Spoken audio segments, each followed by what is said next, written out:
আজ আবার চলে যেতে হচ্ছে, মনটা খারাপ হয়ে আছে। জানি না কবে ফিরবো। মায়ের মুখটা দেখলে বুকের ভেতরটা কেমন জানি টনটন করে ওঠে। কিন্তু কি করব বলো, যেতে তো হবে, তাই না? তো তারপর সবার কাছ থেকে বিদায় নিয়ে হাসি হাসি মুখটা নিয়ে বসে পড়লাম টোটোয়। তো টোটো থেকে সবাই এখন নেমে গেছি। তো দেখতেই পাচ্ছ টোটো থেকে নেমে গেছি, এখন যাচ্ছি আমাদের নদীর ধারে। তো দেখো, এটাই আমাদের, এই নদীটা টপকে আমাদেরকে ওপারে যেতে হবে। Nothing scares me anymore.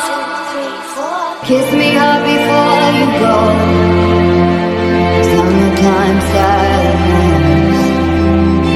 I just wanted you to know that baby, the best. ট্রেনের ফুরফুরে বাতাস খেতে খেতে চলে এলাম শিয়ালদা থেকে বেরিয়ে চলে এলাম বাস স্ট্যান্ডে। তো বাস স্ট্যান্ড থেকে বাস চেপে আমরা এখন যাব হাওড়া।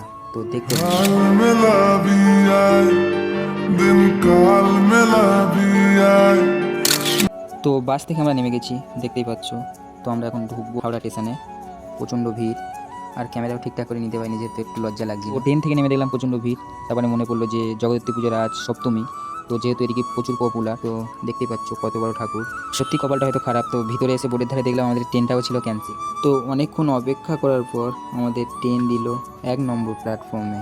তো ফাইনালি চলে এলাম আমাদের কারখানা। তো এটাই আমাদের কারখানা, আর আমি এখানেই থাকি, এখানেই কাজ করি। আর আজকে প্রচণ্ড জার্নি হয়ে গেছে আর খিদেও লেগে গেছে। তো এটাই ছিল আজকে ভিডিওটা ভালো লাগলে লাইক করে চ্যানেলটাকে সাবস্ক্রাইব